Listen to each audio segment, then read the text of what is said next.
At exactly 2:17 p.m., my phone buzzed while I was deep in a high-stakes meeting with our biggest client of the month.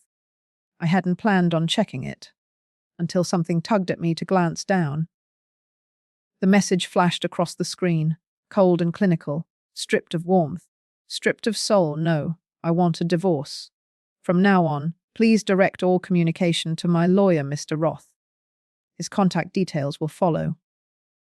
I couldn't tell what stung more in that moment, the hollowness of her words, or the cruel ease with which someone who once vowed forever could end it all, like replying to a business email.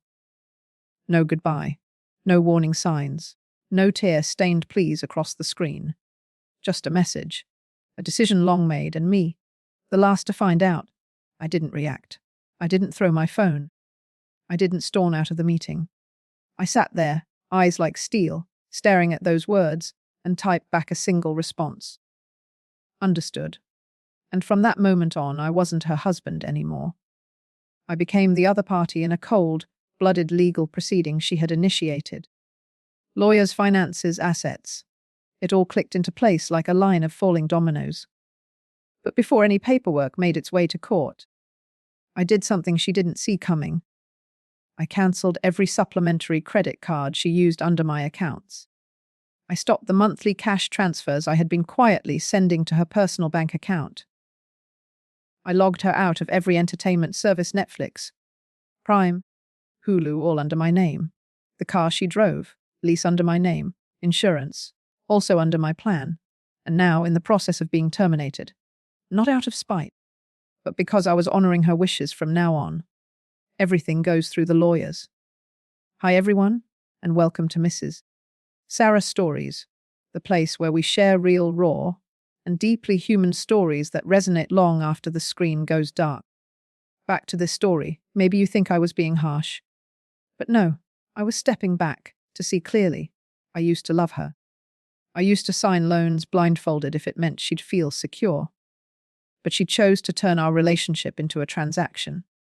A legal arrangement, a property dispute, emotionless, inhuman. So I responded in kind, with contracts, clauses, deadlines, and clear, cut lines written in black ink on white paper, not out of hatred but clarity. And just 72 hours after that divorce text, her lawyer called me frantic, urgent, almost pleading. Her accounts were frozen. Her cards declined. She was couch surfing at her best friend's place.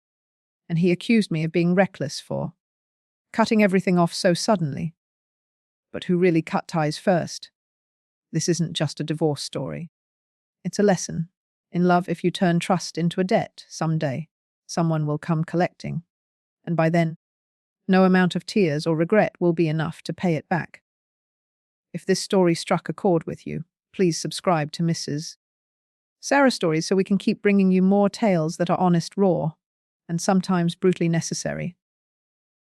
Because some lessons, life won't wait for you to learn them. It'll force you to. That night, everything seemed as peaceful as ever. Dinner was neatly set on the table. Claire's favorite lasagna, made by me, following the exact recipe she'd taught me years ago. The soft, amber light lit up her face, and I still remember. She smiled. Not a radiant smile, but one I knew well. Familiar enough to make me believe that life, somehow, was still okay. We talked about the coming weekend, maybe driving up to Asherville and renting a cabin near the mountains. Claire said she wanted to wake up early, brew a pot of coffee, and sit on the balcony wrapped in a blanket, watching the fog roll into the valley. I looked at her, glass of wine in hand, her eyes glowing, and I truly believed, really believed, that our marriage was still intact. 15 years isn't nothing.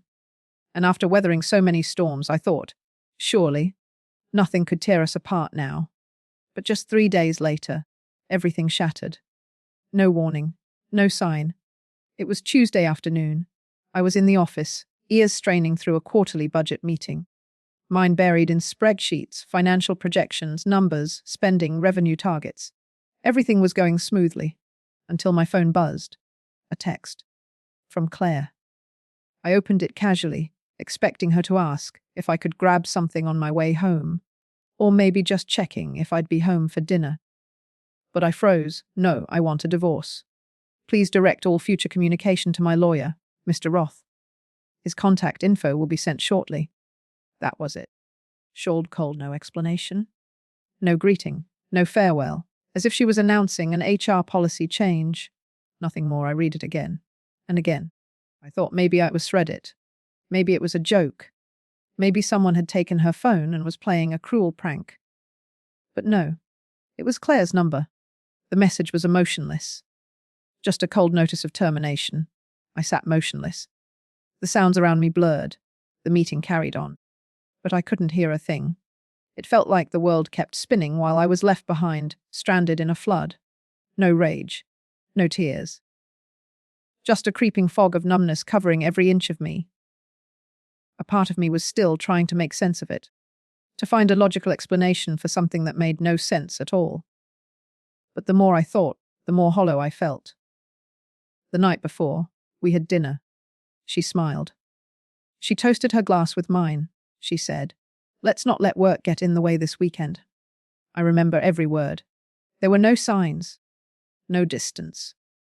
Yet just hours later, she had hired an attorney and severed all personal contact. I didn't reply immediately. I needed to breathe. I needed to find footing in the quake. But eventually, I sent just 2 words. Understood. No punctuation. No anger. No plea. Because I knew, at that moment, whatever we had was no longer a marriage. It had become paperwork, terms and conditions, a soulless legal dispute. I stood up, left my desk, walked alone through the long hallway, the fluorescent lights overhead stretching out the numbness in my chest. No one looked at me, but if they had, they wouldn't have seen a man broken. They'd have seen a man turned to stone. No crying, no words. Just cold. I came home. She wasn't there. Everything was clean, almost suspiciously tidy. The closet was still full, but a few familiar things were gone. The grey sweater she wore in the mornings, the red lipstick always on the vanity, the bottle of perfume I used as an excuse to pull her close. Gone. Like she had planned this for a long time. I went into the study, turned on the computer, and opened our bank accounts. I was no longer her husband. I was now just a former partner in a property division case.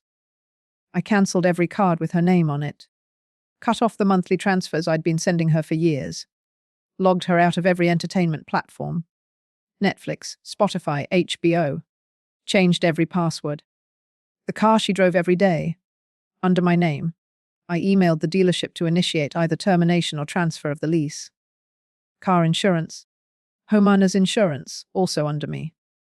I adjusted everything, not out of revenge, but because she had chosen to make me a stranger, and strangers don't carry each other's financial burdens, unless court-ordered.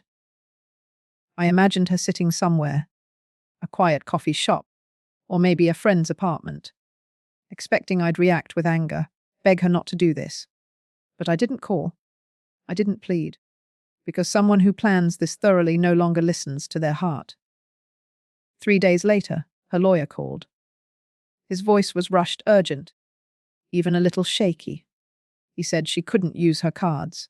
Her account had been frozen. She couldn't sign a lease, couldn't buy groceries. I kept my tone even, and calmly repeated the message Claire had sent me. I was only following her request, all communication through her lawyer. This isn't a tragic love story. It's a profound lesson on the limits of trust. You can love someone with everything you have, but if they've already made plans to leave, your love becomes nothing more than a leftover variable in someone else's plan, and the only thing left to do is rise, stand tall, and walk out of their life as someone they can no longer manipulate. I don't know if I'll ever love again, but one thing's certain. I'll never love the way I loved Claire. Because love, without loyalty and kindness, becomes a tool for control. And when that happens, the person you must love first and most is yourself. That morning, I woke up later than usual. The sunlight filtered gently through the curtains, spilling across the blanket that still held the faint warmth of someone who had already left. The pillow next to me was cold, unnaturally smooth. Claire hadn't left a note. No sound of the door closing. No trace except for the empty space she left behind. The house was eerily quiet. Every step I took echoed back at me like a reminder. This place was no longer a home. I walked into the kitchen and made a cup of coffee. The one habit I hadn't let go of since she left. It was still her favorite kind, light Arabica, with a splash of almond milk. I prepared it just the way she liked it, as if nothing had changed. But I knew, ever since Claire sent that message, everything between us had shattered into pieces. 15 years together now meant nothing in the face of a short, cold text. I wasn't angry. I didn't scream. I didn't smash anything. Instead, a numbness spread through me like a thin layer of frost, leaving me silently staring at the steam rising from my cup in the grey morning light. I don't know how long I sat there. Maybe 30 minutes. Maybe a lifetime. Until only one thought remained. She chose a lawyer over a conversation. She decided that love no longer mattered, only procedure. If that was the line she drew, I would not step over it. I wouldn't chase someone who had already mapped out their exit. And I wouldn't let myself be the quiet financial shadow behind her betrayal. I set the coffee down, opened my laptop, and logged into my bank account. We never had joint accounts, but I had issued her a supplementary card, a gesture of trust and partnership. There was no reason for that trust anymore. I went into card management, found the card in her name and clicked revoke access. No confirmation needed. No warning given. One click, and the invisible financial tether between me and my ex-wife was severed. Next, I went to my scheduled transfers. Every month, I had been sending her $12,500. No strings attached, no questions asked, a silent thank you for the years we shared. But now that gratitude felt blind. She left without explanation, without reason. I couldn't keep feeding the illusion that she still needed me. I cancelled the transfer. A clear, firm action. No regrets. Then came the shared services. Netflix, Amazon Prime, Spotify. All in my name. Claire never paid a dime for them, but she was always the primary user. I logged into each account, signed out all devices, and changed the passwords. She could create her own accounts if she wanted to keep using them. I wasn't stopping her, but I no longer had any reason to share what I once considered ours. The car, a grey SUV she drove daily, was in my name too. What she didn't know was that I was still legally responsible for anything that happened with it. Accidents, tickets, liabilities. I couldn't let that continue. I emailed the dealership, requesting to either transfer the lease or terminate the contract. I also informed the insurance company that I would cancel the policy within 30 days if the ownership wasn't updated.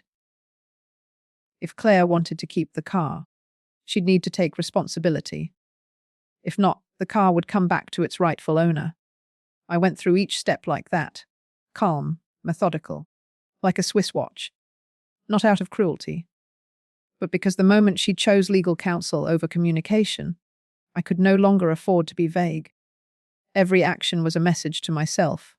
I would not fall into another emotional trap. I wouldn't let myself be the victim of boundaries that had never been respected. I knew she would be shocked. I knew Claire didn't think I had it in me. She once called me the softest, hearted man in the world. But that softness didn't save our marriage, and all I had left now was clarity. So sharp it might seem cold, but in truth, it was self-defense after betrayal. 3 days later, her attorney called. He said Claire was facing serious financial setbacks. Her cards were declined. Her account couldn't cover rent. She had lost access to the services she relied on. His voice was hurried, frustrated. I didn't respond with scorn. I calmly repeated the very words Claire had sent me. All communication through legal counsel.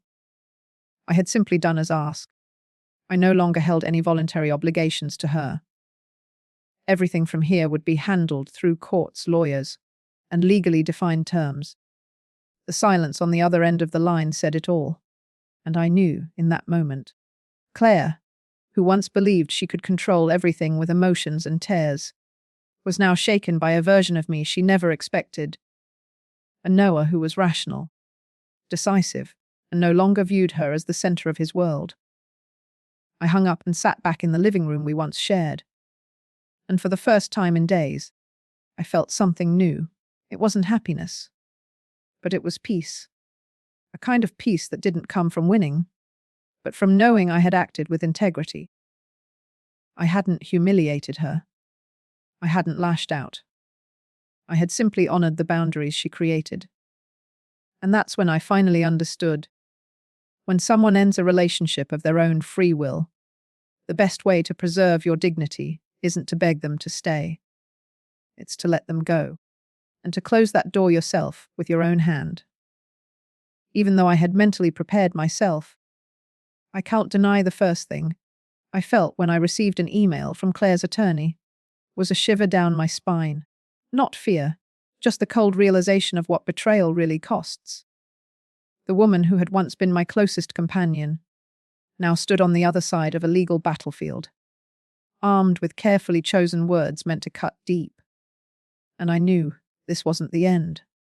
It was just the beginning. Mr. Roth, Claire's attorney, was no stranger in our city's family law circles. He was known for his manipulative tactics and his talent for turning emotional narratives into courtroom leverage. The first document I received was 7 pages long, painting Claire as a neglected wife, suddenly cut off financially, stranded, and helpless. My actions were labeled inhumane, irresponsible, and emotionally damaging. I read every word in silence, not because I felt guilty, but because the truth had been so thoroughly distorted it took my breath away. I forwarded the entire email to my attorney, Miller, the same woman who had stood by my side since the day Claire's divorce message arrived. After reading it, she simply furrowed her brow. They're playing the emotional pressure card. Legally, they don't have much to stand on. So they're trying to shake your resolve. I nodded. I understood. But I also knew understanding wasn't enough. I had to stand firm. Miller responded with a solid, factual rebuttal. Every timeline was backed with documentation. Claire's text stating all communication must go through her attorney, my cancellation of her supplementary card, and the termination of monthly transfers.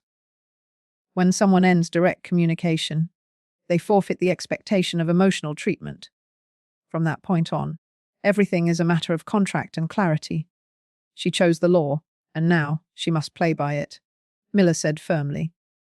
A few days later, as I had suspected, the real counterattack didn't come from the courtroom. It came from my workplace. HR called me in. An anonymous complaint accused me of using company resources for personal matters, causing emotional distress to colleagues, and exhibiting unstable behavior at work. I wasn't surprised. I didn't even need to guess who was behind it. But it still hit me. They were willing to go this far. I brought my personal laptop, work logs, and emails exchanged with my attorney, all conducted off the clock on my own time and device. My boss, a seasoned man, looked at me for a long moment before saying, "I know what's happening. And I believe you've done nothing wrong. But be careful. Someone out there wants you to lose everything." It wasn't just a warning. It was a confirmation I wasn't just in a legal battle. I was in a total war, where any personal weakness could be weaponized. The next blow came from Claire's mother.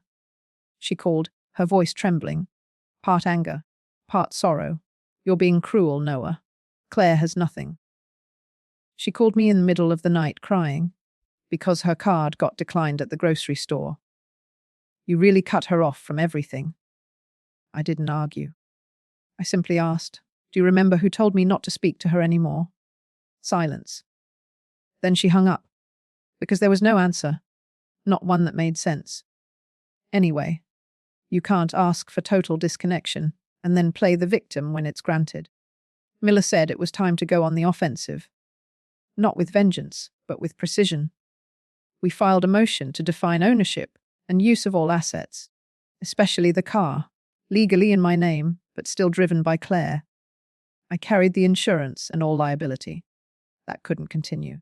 She had 30 days to transfer ownership or return the car. No response. I'd repossess it. Then came the house. Claire had left it the day she filed for divorce.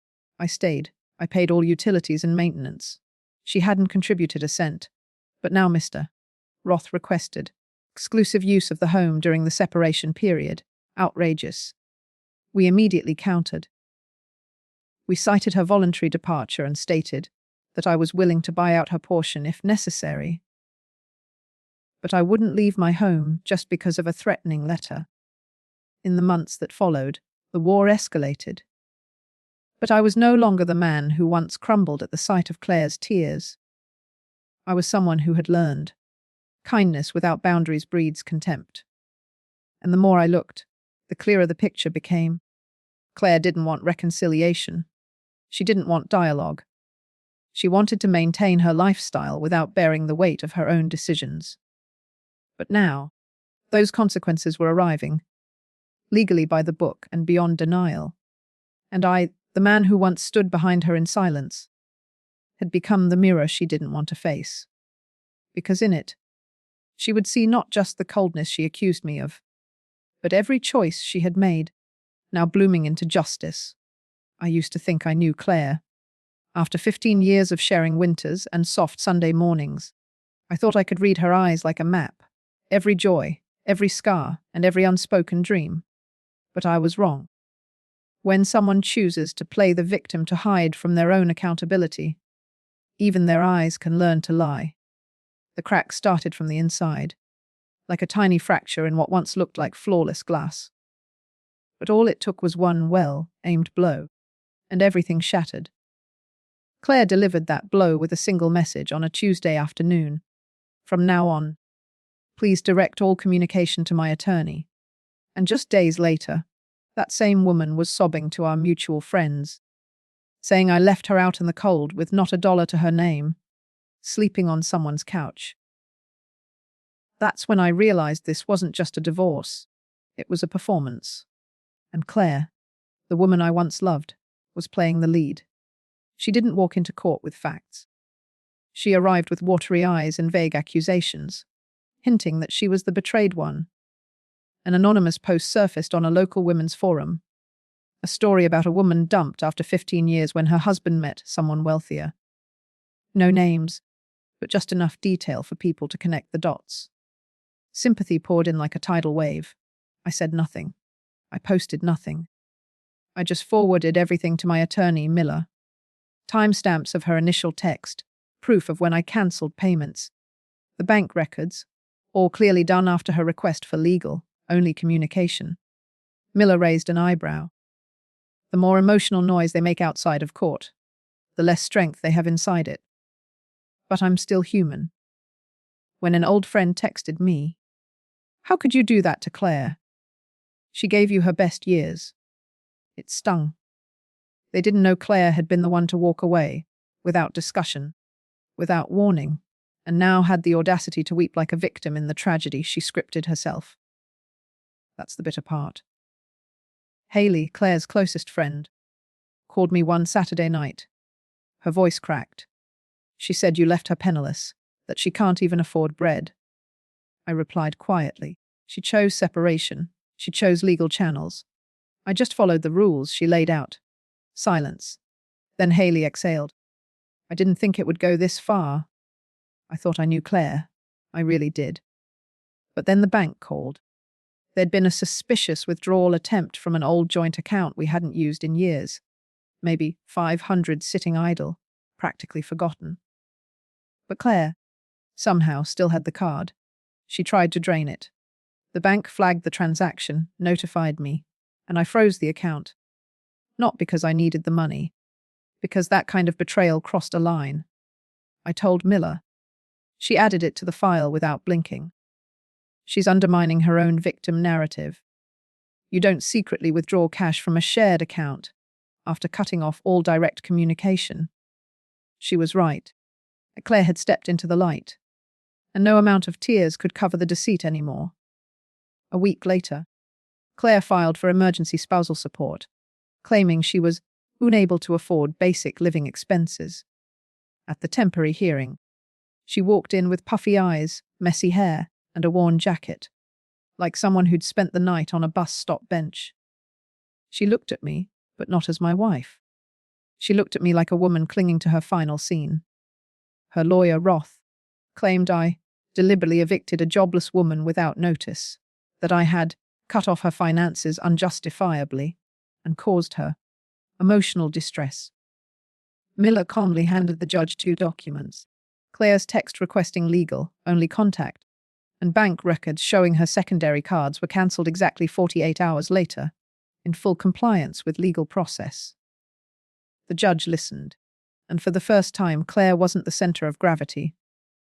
The judge, firm and measured, asked, "Why didn't you attempt a conversation before initiating divorce via text?"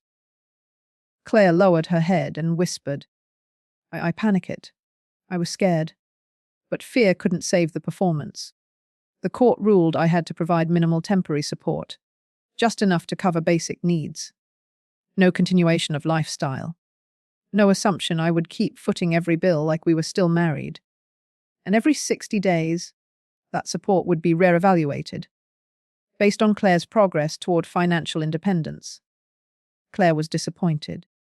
I saw it in the way she rushed out before the full ruling was read, and sure enough, a new post surfaced days later. This time, a photo of a cold coffee cup under rainy skies, captioned in messy handwriting. Some mornings, you wake up and don't recognize who you are anymore. She was still playing her role. But there were no more standing ovations. Just me, sitting quietly behind the curtain, cleaning up the ruins of a marriage that had been scripted to its end. And the saddest part, I once believed Claire understood love. But to her, love wasn't about sharing. It was about possession. And when she couldn't possess me anymore, she tried to destroy what we had, through tears, lies, and the role of the victim. But audiences aren't naive forever. Eventually, every show ends, and the truth, the real, quiet, inescapable truth, always gets the final spotlight. I thought things had finally quieted down. Kaya made her choices. She left, hired an attorney, and drew a cold, calculated line between 2 people who once shared everything.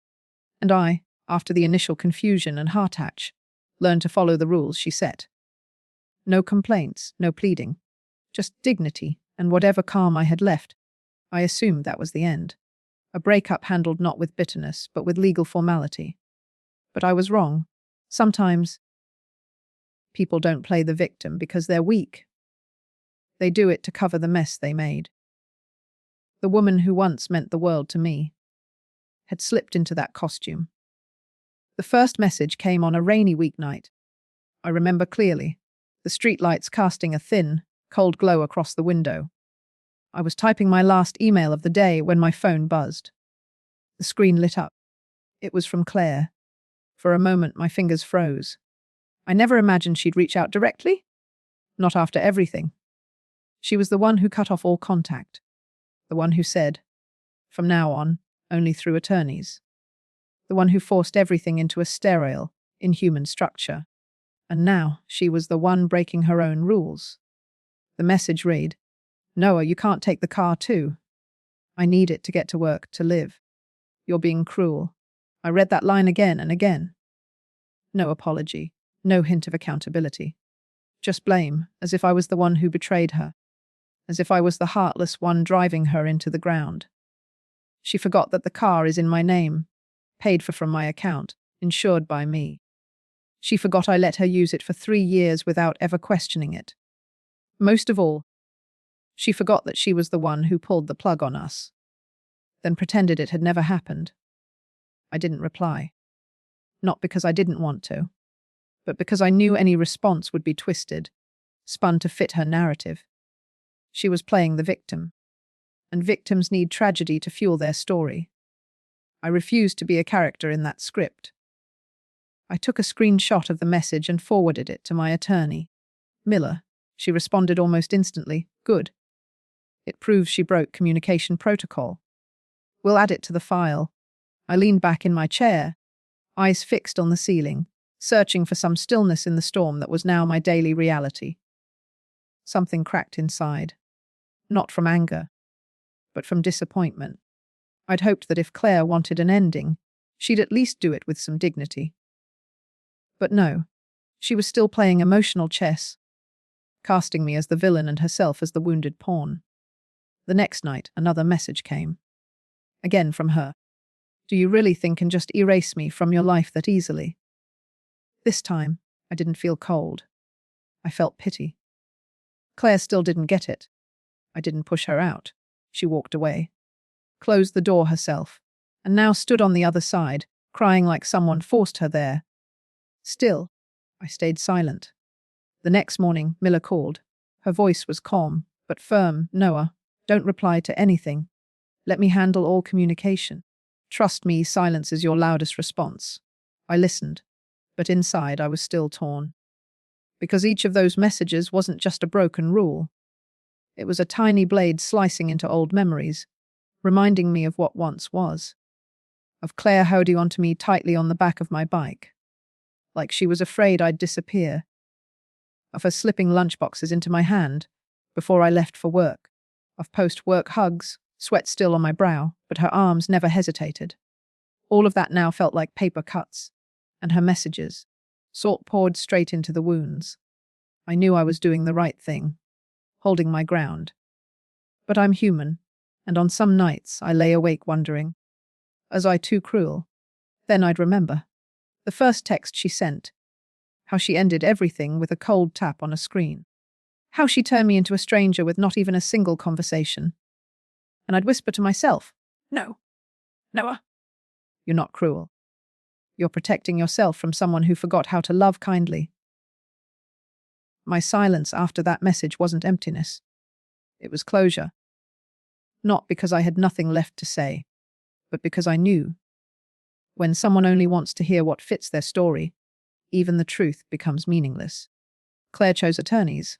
She chose contracts. She chose the cold road. I'm just walking it now. The same one she mapped out. And I won't look back. Not out of anger, but for the sake of my own peace. Courtrooms are never where people go to celebrate. I used to think they were reserved for land disputes, broken contracts, or crimes too unforgivable to overlook. But I was wrong.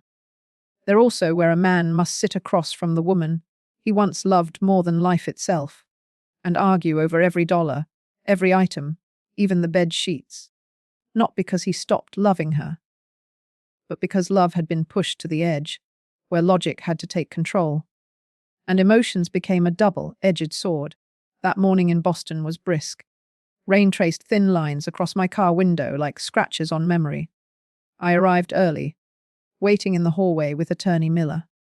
She was, as always, composed, calm but fierce, carrying stacks of case files like a knight in armor, ready for a battle with blood, but heavy with wounds. Claire arrived minutes before the hearing. She wore a faded grey sweater. Her face had little to no makeup, faint dark circles under her eyes.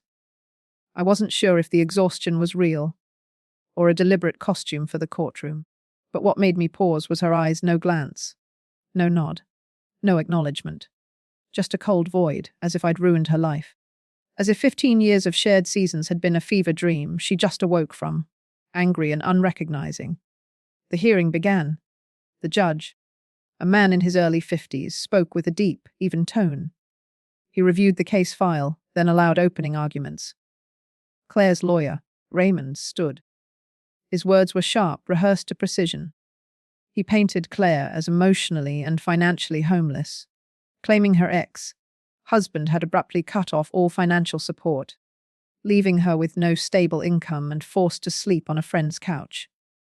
My client, he said, sacrificed her youth to support the family. She gave up a career for her husband's success, and now, abandoned without warning, she's left with no financial means to sustain a basic standard of living. I sat still, not angry, not reactive, just hollow. Not from the accusation, but because the person being described wasn't the Claire I knew. The Claire I loved was sharp, proud, and fiercely independent. She never wanted to be a burden. But now, she was choosing to stand here as a helpless victim. Demanding marriage was a failed transaction. When it was Miller's turn, she rose calmly. No raised voice. No personal digs, just facts. Your Honor, she began. This is a copy of the message Mrs. Clare sent, unilaterally announcing the end of the marriage and requesting that all communication go through attorneys. Since that message, my client has complied contact, no emotional retaliation. Non-obligatory financial support was ceased, but all major household expenses, mortgage, insurance, utilities, continued to be paid. She laid out the evidence. The judge nodded slightly at the detailed expense reports and bank transaction history. Then Miller continued. Furthermore, Mrs. Clare's departure from the shared home was not initiated by my client. The home remained accessible. Her decision to leave was voluntary. Her current demand for exclusive use of the property is therefore questionable. Clare said nothing. Her hands clenched in her lap. Her eyes remained averted. The judge turned to her and asked, Mrs. Clare, why didn't you attempt to discuss financial matters directly with your husband before demanding attorney-only contact? Clare hesitated. I didn't think he would listen. I was afraid I'd get hurt even more. It was vague. No proof. No details. Just feelings. But this was court, where feelings require evidence. The ruling from this preliminary hearing was temporary. I was ordered to pay a modest amount, just enough for Clare to rent and cover basic living expenses. But all other requests, for the car, for luxury costs, for attorneys' fees, were denied. The judge emphasized that both parties must continue negotiations in preparation for the main trial. Clare walked out of the courtroom without looking at me. But I watched her just once more. In that moment, I didn't see an enemy. I saw a woman slipping away from who she used to be, grasping for sympathy by performing victimhood. Even though she was the one who let go first, I didn't feel victorious. I just felt sad. But in that sadness, I found something else. I had made it through the first storm, and I knew I'd need to be stronger still, because the real battle was still ahead. But at least, for now, truth had a voice. And to me, that was the first flicker of light after so many dark days. I used to believe that a breakup was a stopping point, cold, clear, but fair. That when two people no longer looked toward the same future, however painful, they should at least part with dignity. But life isn't that simple, especially when pride gets wounded and emotions spin out of control. After the first court hearing, I thought things would fall into a legal rhythm, that Clare would accept that all financial support moving forward would be negotiated, mutually, through our lawyers. But I was naive. Just days later, the first signs of a dirty war began to show, not through formal filings, but through quiet maneuvers behind closed doors, where emotion no longer lived, only manipulation and intent to harm. The first attack struck at what I thought was untouchable, my job. I got an email from HR that Wednesday afternoon. Polite, but laced with suspicion. An anonymous complaint had been filed, accusing me of using company resources to handle my personal divorce matters. The email implied I'd misused my company laptop, work email, and, more gravely, had been mentally unstable in the workplace. Every claim was baseless, but if believed, the damage would be irreversible. I immediately contacted HR and alerted Attorney Miller. We reviewed every log, every system record, every internal message. The findings were clear: no misconduct. I had been professional at all times, using personal devices for all private matters. HR closed the case quickly. But the shadow of suspicion had already been cast. After that day, I felt the stares in the office, not because they believed the complaint, but because everyone sensed an invisible hand, trying to drag me through the mud. Miller wasn't surprised. Classic tactic, she said. They want to wear you down, make you feel like nowhere is safe. So you'll accept a bad settlement just to be done with it. I nodded. The weight of the war I'd been thrown into settled in, but I had no intention of backing down. I started keeping records, every email, every call, every message, even from close friends and family. Every interaction went into a separate file, because I knew this wasn't just a legal case anymore. It was psychological warfare, and in this war, truth was my only weapon. But the deepest wounds weren't from public attacks. They came from behind, from people I once called family. One Saturday night, Claire's mother called. Her voice trembled with tears. "Ethan, you were such a good son-in-law. Why are you being so cold now? Claire is suffering. She can't afford rent. She has no one. Do you really want to see her fall apart?" I paused. My heart sank. I'd once loved her like my own mother. We'd decorated Christmas together, hugged during funerals. But now she was using those memories to break me.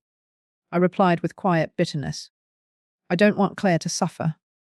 But she ended this through a text. She shut down every personal channel, demanded everything go through lawyers. "I'm just following the process she chose." She sniffled. "But you know how fragile she is. She doesn't earn much. She needs you." I closed my eyes. She needed me when she unilaterally sent a divorce message and hired a lawyer without even talking to me. If Claire truly wanted support, we could have talked like adults. But now everything is legal, exactly as she wanted it. After that call, I realized something. I couldn't expect anyone to understand my side. They'd only see me through the stories Claire spun, through the voice of a woman playing the perfect victim. No one saw the sleepless nights. No one knew I stood alone in an empty house, after Claire had quietly moved out everything while I was at work. No one saw me deleting wedding photos from my phone, hands trembling with grief. To them, I was just the heartless ex, because I refused to keep financially supporting the person who left me. And while I tried to keep everything by the book, Claire kept breaking the rules she herself set. One morning, she texted me directly, "Ethan, you can't take the car. I need it to get to work. Stop this." I didn't reply. I simply took a screenshot and sent it to Miller. Her reply was short. Another piece of evidence. She violated the very rules she demanded. That's when it hit me. In this game, the one who feels more loses. Claire was playing the emotion card. I had been forced to become cold and calculated. Not because I wanted to, but because I had no other choice. No more backing down. No more soft-hearted pauses. This fight wasn't just about fairness.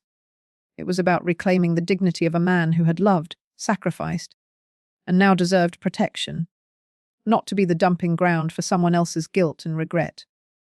And I knew, from this moment on, every second would be a battle, not with rage, but with cold silence, with every piece of evidence recorded, not for revenge, just for the truth. Because in the end, truth is the sharpest blade. The early morning rain wasn't heavy, but it was enough to cast a pale grey sadness over everything. I was in my study, just about to brew some coffee, when a notification from the car leasing company popped into my inbox. The message was brief. "Vehicle has been safely repossessed. Following termination of the lease, the user no longer meets the legal conditions to retain possession." I wasn't surprised. But still, I couldn't deny the heaviness in my chest. The silver Svi, the car Claire drove daily, the one she saw as an extension of the comfortable life she'd grown used to, was gone. No alarm, no prior notice, no angry call from her or her lawyer. Just a tow truck driver doing his job, quietly, efficiently, leaving like Claire had never sat behind the wheel. Like those weekend drives to the countryside never happened, her hand lazily adjusting the radio dial as I drove. I looked out the window. Raindrops slid down the glass in slow, steady trails. There was no joy, no sense of revenge. Only the inevitable consequence of a decision Claire made cold. One-sided and dismissive of everything we once shared. She had said during the hearing that the car was essential for daily life. But she never tried to put it in her name. Never paid a single installment after filing for divorce. Never contacted the leasing company. She simply waited, as if everything would stay the same, as if some part of me would keep maintaining her comfort, out of love or habit. But I wasn't that man anymore. Next came the house, the place we once called home. Claire had walked out, leaving everything behind, assuming that absence wouldn't affect her rights. But the law doesn't bend to emotion. Her physical and legal abandonment was the very reason the judge denied her exclusive use of the property. I filed for a home appraisal. It was a strange feeling, coldly practical, yet soaked in the memories I tried not to smear across the paperwork. During the assessment, I moved through each room, opened drawers, sorted through old belongings.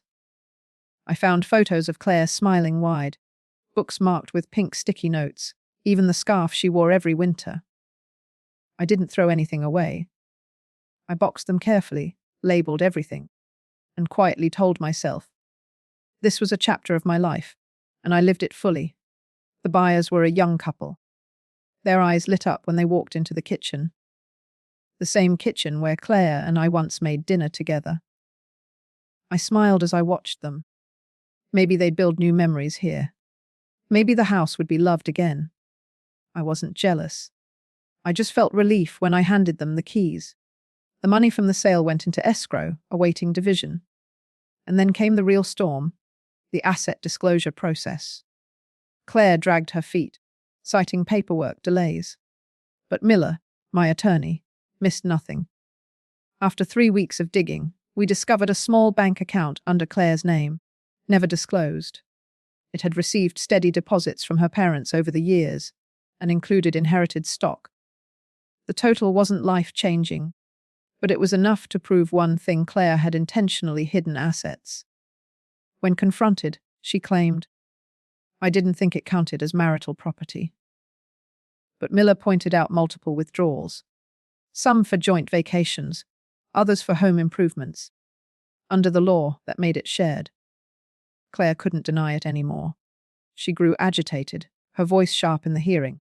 She looked stunned that everything she assumed she'd get to keep was now up for scrutiny. But I wasn't surprised. I had prepared for this, not with hate, but with discipline. Negotiations began. With no other options, Claire had to sit down and face reality. She had lost the car, the house, and now half the assets she thought she had tucked away. I agreed to nearly a 50-50 split. But Claire received the smaller portion. Because of her concealment and lack of financial contribution, in the final phase of our marriage, everything ended quietly. No celebration, no applause. But I knew deep down, I had reclaimed more than fairness. I had reclaimed the dignity that was buried the day she left me with a text message. When all the legal papers had been signed, when every agreement was stamped and filed, when I finally put pen to paper one last time to officially end a chapter of my life, I didn't feel victorious. What I felt was a kind of stillness. Deep, unfamiliar, as if my mind had finally stopped screaming, stopped questioning. Stopped wholly something that had already shattered long ago, just never been named. I wasn't angry at Claire anymore. Honestly, I wasn't. Her betrayal wasn't the cruelest part. The real pain was knowing how deeply I had loved. So deeply that I believed I could endure, hold on, and somehow salvage a relationship that she had quietly walked away from long before she ever sent that fateful message. But now, standing in a life without her, I finally understood love, when it isn't nurtured with respect and honest dialogue, becomes a burden, heavy and slow, dragging both people down. The old house has new owners now. The car no longer rolls into my driveway each morning. The things we once chose together have been divided, or left behind in memory. Claire lives in another city. Maybe she still resents me. Maybe she still doesn't understand why I seemed so cold. But I know. And for the first time in years, I truly understand myself. I don't live to up the image of the perfect husband, the one who always pays the bills, always gives in, always absorbs the hurt. I live to be a man who knows his limits, who has the right to say no, who chooses peace over clinging to a hollow version of happiness. This divorce taught me that kindness should never be an endless contract, especially when the one receiving it begins to treat it as entitlement. That love, when no longer appreciated, becomes a chain. And that freedom doesn't come from walking away from someone else, but from having the courage to face yourself, your pain, your boundaries, your need to live honestly and lightly. These days, I wake up in a smaller apartment, but it's quieter. I make my own coffee, read a few pages from a book, get to work on time, and come home when the day is done. I've cleared out the balcony and planted small flowers, something Claire once called a nuisance. I've learned to enjoy solitude like a friend, no longer as a punishment. I reconnect with old friends, exercise regularly, and occasionally journal my thoughts. Nothing dramatic, nothing dazzling. But in that simplicity, I can feel myself slowly healing. I'm not sharing this story to complain or to reopen old wounds. I'm sharing it for anyone feeling exhausted by a toxic relationship, so they might find a spark of courage, as someone standing at the edge of a hard decision, to know that you can move forward, that you can fall back in love with your life, through the smallest, quietest things. And sometimes, losing someone is how life gives you back yourself. Thank you for staying with me to the end of this story. If something in it touched your heart, or made you reflect in some way, please consider subscribing to Mrs. Sarah Stories. It helps me continue sharing real, heartfelt, and healing stories like this one. You are not alone, and sometimes, the right story at the right moment can change everything.